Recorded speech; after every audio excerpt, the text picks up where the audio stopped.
Let me ask you a question. If you're starting out in woodwork and you look on YouTube, you will see loads and loads of people saying, oh, you must have this tool, you must have that tool, this is the best tool ever, blah, blah, blah.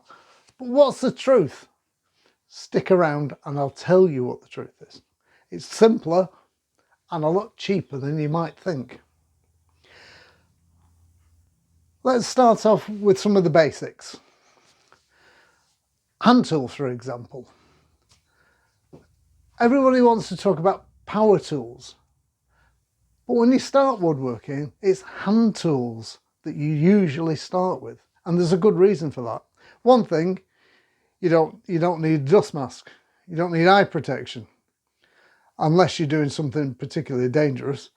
But with hand tools, you haven't got dust flying everywhere. If there's a bit of sawdust, it's just literally falling onto the ground. It's not blowing up into the air. It's machines that create the dust, not the hand tools.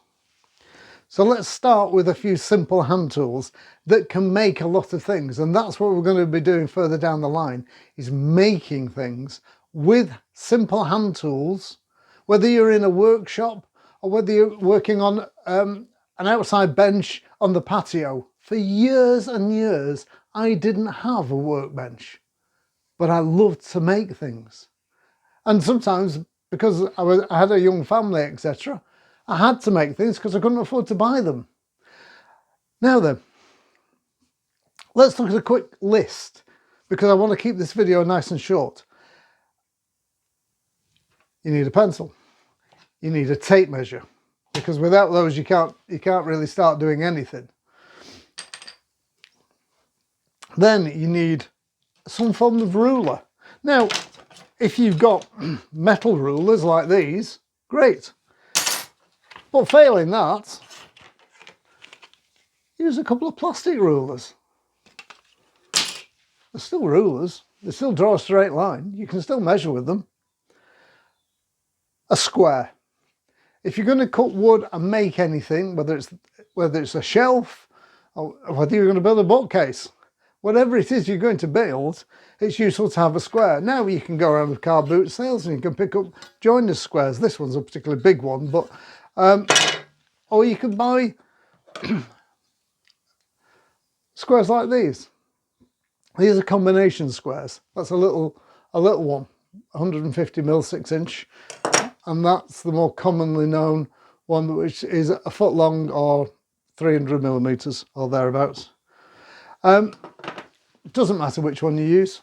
It depends on the job you're doing. If you're only working with very small timber, then the little 6-inch will do the job. So now you can measure your wood and you can mark the ends of it nice and square, if square's what's required.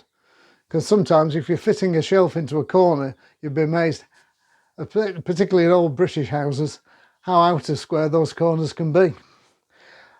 Once you've got those, you need to be able to cut wood. So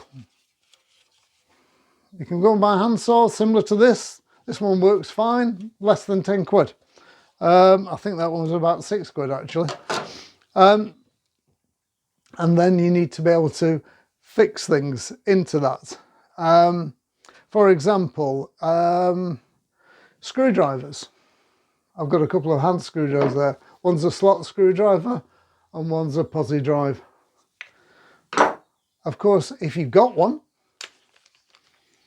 electric drill. Great for drilling holes. Put a screwdriver bit in and you can put your screws in that way as well. And you'll be amazed how many times you need some form of hammer.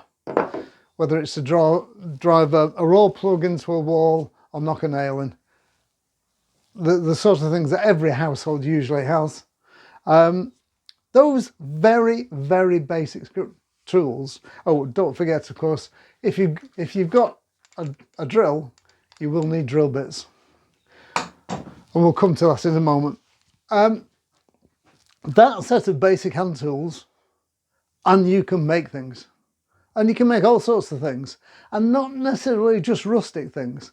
But we are going to make some rustic things further down the line.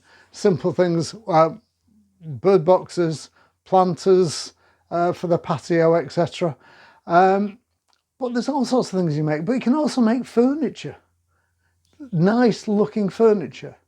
The other thing, of course, is your timber. Is it rough sawn or is it plain timber? And how we finish it. But right now, I'm just concentrating on tools.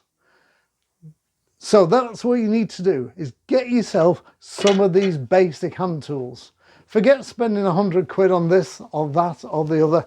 Get those basic tools first. That's where you start, because those are everyday tools. You will use them every day. I'm Dave. I'm the Skimp Woodworker. And I'll have another tip for you very soon. Okay, take care for now. Oh, by the way, don't forget to like, subscribe, and if you can, please leave a comment in the down below there. I'll be interested to know what you think.